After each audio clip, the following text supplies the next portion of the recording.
안녕하십니까. 유튜브 여러분 안녕하십니까. 이번에는 남북 경험 그 위대한 도전자는에 대해서 평양을 달라지게 한 원동력, 그래서 여러분들이 TV를 보면서 2018년 평양의 모습이 놀랄 만큼 달라져 있었다, 이런 나의 기억 속에 평양이 20년 전에 머물러 있으니 지금도 그대일 것이라 생각하는 자체가 잘못된 생각이라고 말할 수 있습니다. 그래서 평양 이렇게 정상회담, 이게 평양을 방문한 남한 기자단이 보내온 화면과 기사는 평양의 엄청난 변화를 고스란히 전해졌다고 하는데요.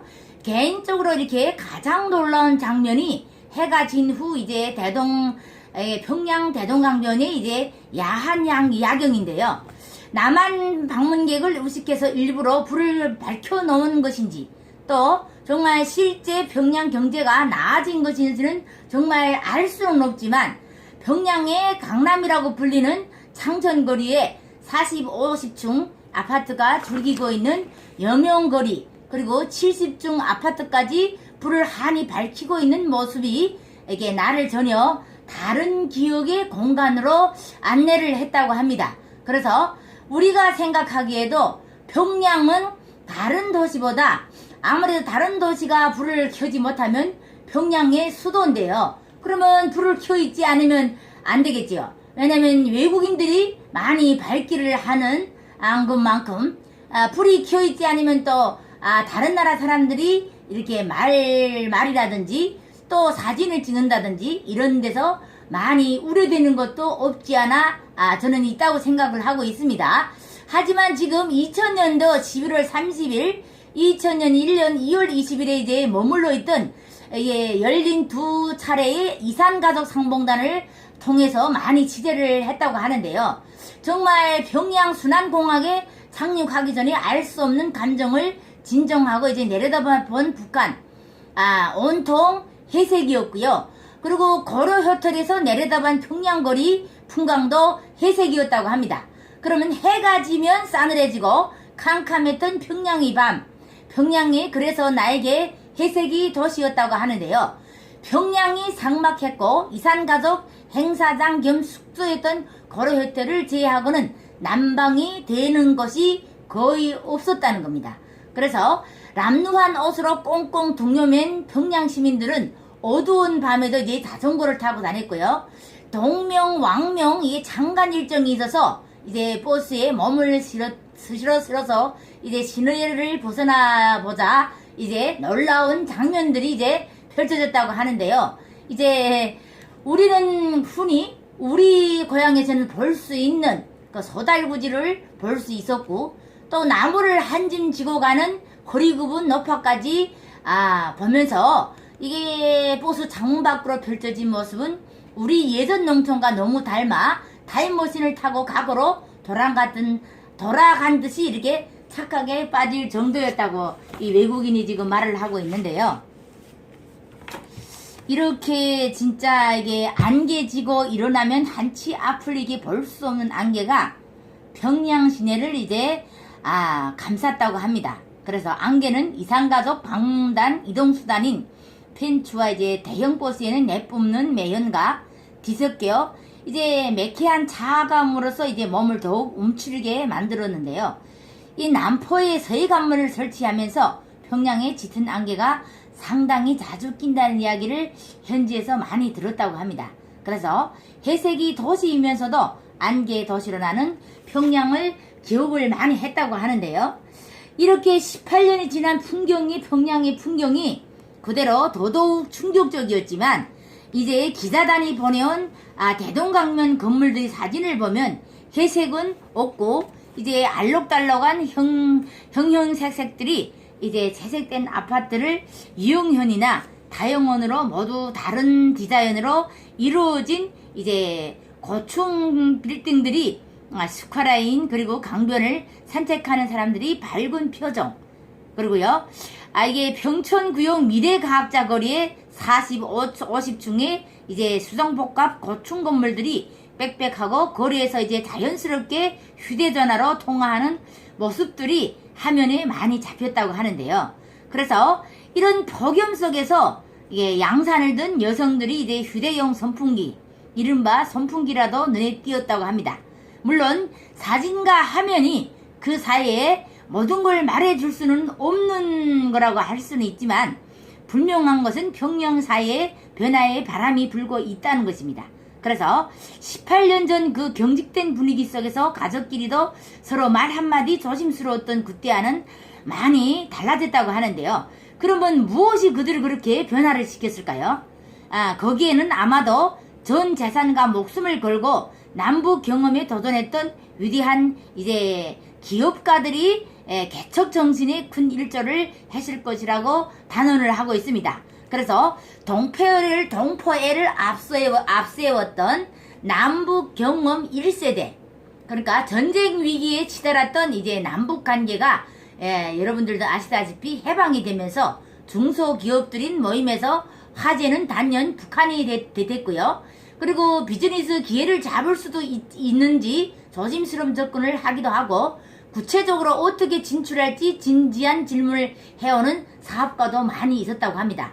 그래서 쓰라린 아픔을 겪었던 개성공단 입주 기업은 다시 북한 진출을 꿈꾸게 됐고요.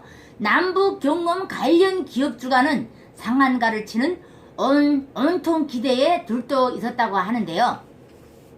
그러면 20년 전에 그랬다 하듯이 1998년 이제 금강산 관광길이 열리고, 그리고 또 2000년대에 남북 정상회담이 이제 평양에서 열릴 때도요, 지금처럼 남북한 형제 기업이 이제 마지막 땅을 함께 개발하는 꿈도 꾸었다고 합니다. 그래서 북한 특사들이 이제 단호, 포항, 경주, 제주도로 오가던 시절들이 진짜 몇 년 뒤에 통일이 될 수 있겠다는 희망이 시절로도 생각이 될 수도 있었겠죠.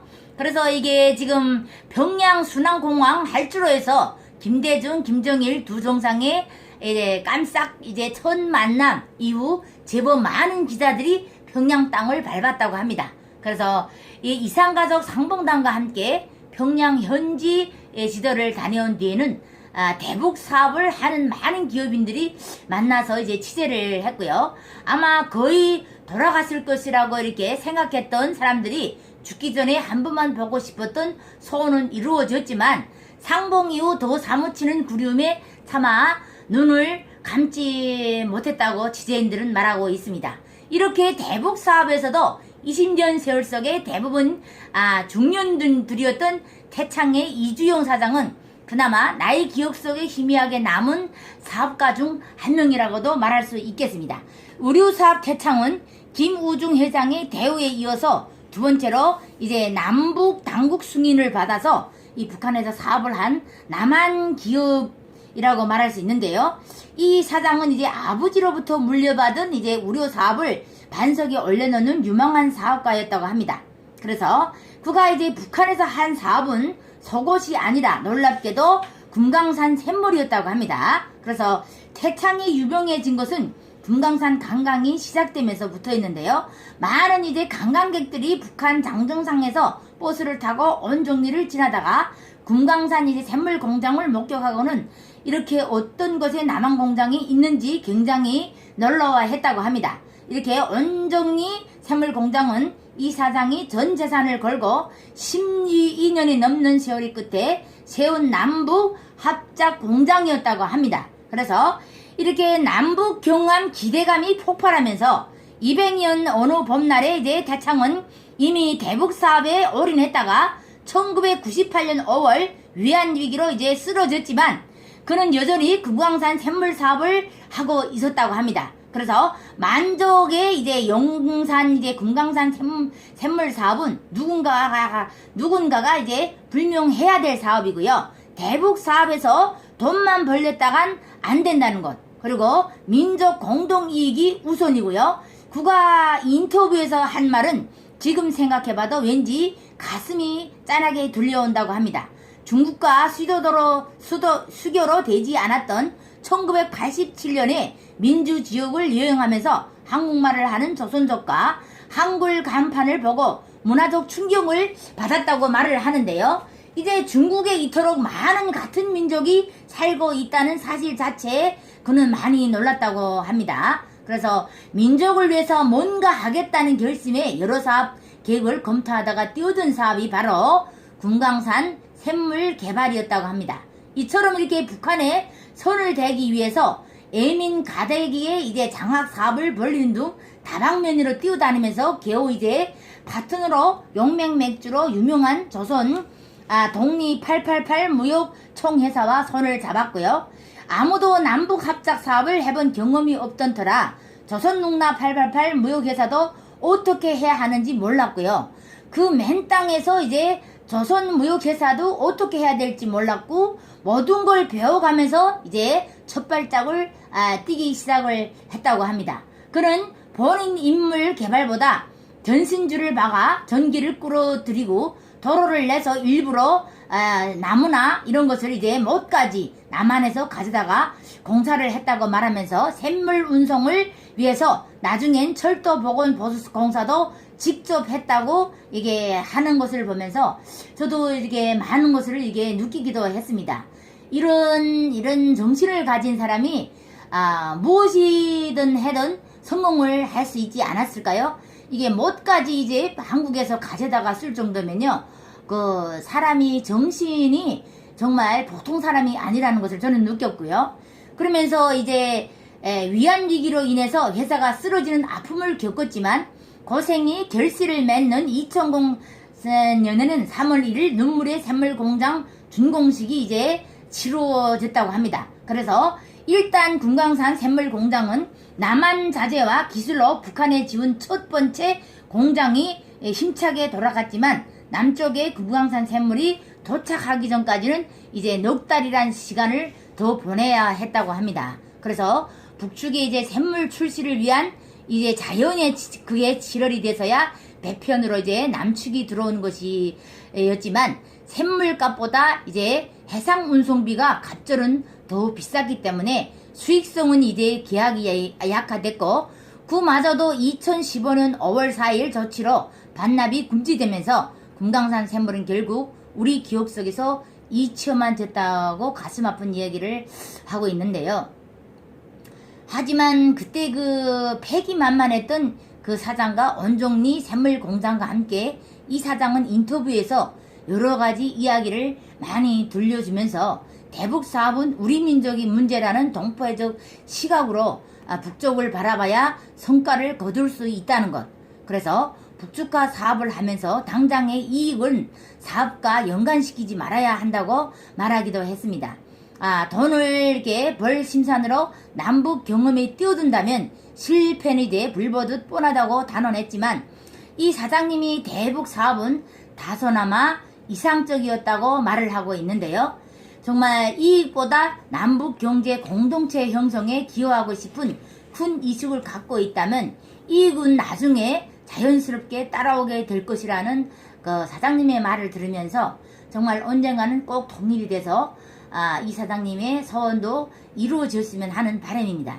이렇게 스스로 이상주의자로 말하는 이 사장님이 자신이 말대로 진짜 돈보다 동포애를 우선하며 대북 사업을 펼쳤고 또 정주영 현대그룹 회장님도 마찬가지로 돈보다 민족적 감성을 앞세우고 동포의 리스크를 이제 감수를 하면서 기업이 흔들려도 멈추지 않았던 것입니다. 그래서 남북 경험이 위대한 도전의 첫 장을 열어젖힌 1세대는 바로 동포에 뭉친 자발적인 세대였다고 말할 수 있겠습니다. 통일방송의 김영금이었고요. 구독과 좋아요를 눌러주시고요. 오늘은 여기서 마치도록 하겠습니다. 감사합니다.